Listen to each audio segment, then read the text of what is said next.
ஒரு மிகப்பெரிய திறமை வாய்ந்த ஒரு புலவர் ஒருத்தர் இருக்காரு. அவர் வந்து எல்லா நாட்டுக்கும் போயி, எல்லா அரசர்களுடையும் பேசி, "உங்க நாட்ல யார் சிறந்தவர்? அவர வந்து என்கிட்ட போட்டி போடணும்." அப்படின்னு சொல்லிட்டு எல்லா நாட்லயும் சொல்லிட்டு, சொல்லிட்டு வருவாராம். ஆனாலும் அவர்கிட்ட போட்டி போடுற எல்லாருமே தோத்து தான் போயிருக்காங்க. அப்ப அவருக்கு என்ன கர்வம்னா, இந்த உலகத்திலேயே நம்ம மட்டும் தான் சிறந்தவர், சிறந்த புலவர்ன்னு சொல்லிட்டு ஒரு பேர் வாங்கணும் அப்படி சொல்லிட்டு, ஒவ்வொரு நாட்டுக்கா போய் ஒவ்வொரு அரசர்கள்ட்டயும் பேசி, அங்கே இருக்கிற எல்லாருமே தோற்கடிச்சு, தோற்கடிச்சுட்டு வர்றது வழக்கமா இருந்திருக்கு. அப்படிதான் ஒரு நாள் என்ன செஞ்சிருக்காரு, கிருஷ்ணதேவராயர் ஆட்சி செஞ்சு அந்த இடத்துக்கு வர்றாரு. அரசபைக்கு வந்து சொல்றாரு, "நான் தான் பெரிய புலவர். உங்க அரசபையில யார் என்னைய விட பெரிய புலவரா இருக்காகளா? பார்ப்போம். என்கிட்ட போட்டி போட உங்க அரசபையில யாருக்கு தைரியம் இருக்கு? வர சொல்லுங்க." அப்படி சொல்லி சொல்றாரு. அரசர்கிட்ட அரசர்ன்னு சொல்லிட்டு ஒவ்வொரு ஆளையும் வர சொல்றாரு.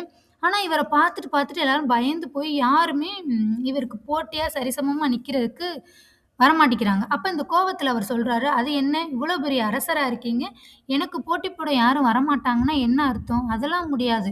யாராச்சும் வந்தே ஆகணும். இந்த நாட்ல வந்து நான் தான் சிறந்த புலவர்ன்னு பெருமை வாங்கிட்டு தான் இந்த இடத்த விட்டு நான் போகணும்." அப்படின்னு சொல்லிட்டு சொல்றாரு. அரசருக்கு இதனால என்ன பண்றதுன்னே தெரியல. இப்ப நம்ம இதுக்கு என்ன தீர்வு குடுக்குறது அப்படின்னு நெனச்சுக்கிட்டு இருக்கும்போது, அங்கருந்து யாரு வர்றா?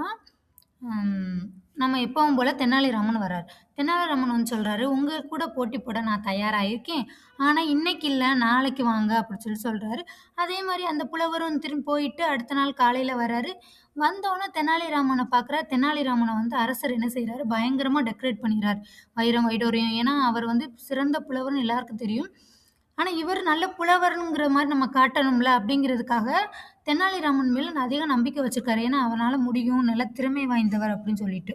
அப்ப அவர நல்லா டெக்கரேட் பண்ணி அவர புலவர் முன்னாடி நிறுத்திர்றாங்க. புலவர் என்ன செய்றாரு, இவர உத்து பார்க்குறாரு. இப்படி ஒரு புலவர் நம்ம எங்கேயும் பார்த்தது இல்லையே! வித்தியாசமா இருக்காரு. கேரக்டர்லாம் ஒரு மாரி டெக்கரேஷன்லாம் வித்தியாசமா இருக்கு. அப்படின்னு சொல்லிட்டு பார்க்குறாரு. பார்த்ததுக்கப்புறம் அவர் கையில பட்டு துணியால போத்திக்கிட்டு இருந்து எதையோ ஒண்ணு மறைச்சு வச்சிருக்க மாரி தெரியுது. இது என்னவா இருக்கும்னு அந்த புலவருக்கு ரொம்ப டவுட்டா இருந்துச்சு. சரி இத நம்மளே வாய் விட்டு கேட்டுருவோம் அப்படின்னு சொல்லிட்டு, தெனாலிட்ட கேட்குறார், "கையில என்ன வச்சிருக்கீங்க?" அப்படின்னு சொல்லிட்டு கேட்கும்போது, "இதுவா? இது திலகாஷ்டம் மகிஷ பந்தனம் நூல்" அப்படின்னு சொல்லி சொல்றாரு. இத கேட்டோன, அந்த புலவருக்கு என்ன சொல்றதுன்னு தெரியல. இப்படி ஒரு நூல் நான் படிச்சதே இல்லையே! இவன்ட்ட நம்ம தோத்து போயிருவோமோ! இவன்ட்ட தோத்து போயிட்டோம்னா, எல்லார்ட்டயும் அசிங்கப்படுற மாரி ஆயிருமே! அப்ப எந்த புலவரும் என்னைய மதிக்க மாட்டாரே! அப்படின்னு சொல்லிட்டு, அந்த புலவர் என்ன செய்றாருன்னா, "இன்னைக்கு போட்டி இல்ல. நான் நாளைக்கு வர்றேன்" அப்படின்னு சொல்லிட்டு போயிர்றாரு. போயிட்டு எல்லா இடத்துலயும் தேடி பார்க்குறாரு. இப்படி ஒரு நூல நம்ம பார்த்ததே இல்ல, பார்த்ததே இல்ல அப்படின்னு சொல்லிட்டு பயங்கர குழப்பத்தோட ஒவ்வொரு நூலா பெரட்டி, பெரட்டி அவருக்கு தெரிஞ்ச எல்லார்ட்டயுமே விசாரிச்சு பார்க்குறான். அப்படி ஒரு நூலே கிடையாதுன்னு சொல்லிட்டான்.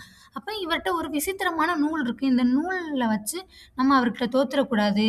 இதனால நம்ம கௌரவம் போயிரும் அப்படின்னு சொல்லிட்டு என்ன செய்றாரு அந்த புலவர் அங்கருந்து கிளம்பிர்றாரு. யார்கிட்டயுமே சொல்லாம ஊர விட்டு வெளியில போயிறாரு. அடுத்த நாள் சபையில எல்லாரும் வந்து கூடியிருக்காங்க. அரசரும் வர்றாரு, தெனாலிராமனும் வர்றாரு. எங்க அந்த புலவர காணோம் அப்படின்னு சொல்லிட்டு காவலாளர்கள் போய் தேடி போறாங்க. அவர எங்க தேடியுமே கிடைக்கல. கடைசியில ஒரு தகவல் வருது. அவர் ஊர விட்டு யார்கிட்டயும் சொல்லிக்கிறாம, கொள்ளிக்கிறாம ஓடி போயிட்டாரு அப்படின்ட்டு. சுலபமா வந்து நம்ம தெனாலிராமன் ஜெயிச்சுறாரு. எப்படி ஜெயிச்ச? என்ன காரணம்? அப்படின்னு இந்த நூல் தான் அரசே காரணம் அப்படின்னு சொன்னோனே, அந்த நூல பார்த்து தான் அவர் பயந்து போனாரு. அப்படி என்ன நூல் அது? அப்படின்னு சொல்லவும், திலகாஷ்ட மகிஷ பந்தனம். இப்படி ஒரு நூல நானே கேள்விப்பட்டதே இல்லைன்னு சொல்லிட்டு அரசர் சொல்றாரு. அது என்ன நூல்? எனக்கே தெரியாது. அந்த நூல பத்தி கொஞ்சம் சொல்லு அப்படின்னு சொல்லிட்டு அரசர் கேட்கிறாரு. அதுக்கு தெனாலிராமன் சொல்றார், "அரசே திலகம்னா எள், காஷ்டம்னா விறகு, மகிஷபந்தனம் அப்படின்னா எருமைக்கு எருமைக்கு கட்டுற கயிறு" அப்படி சொல்லிட்டு விளக்கம் குடுக்குறாரு.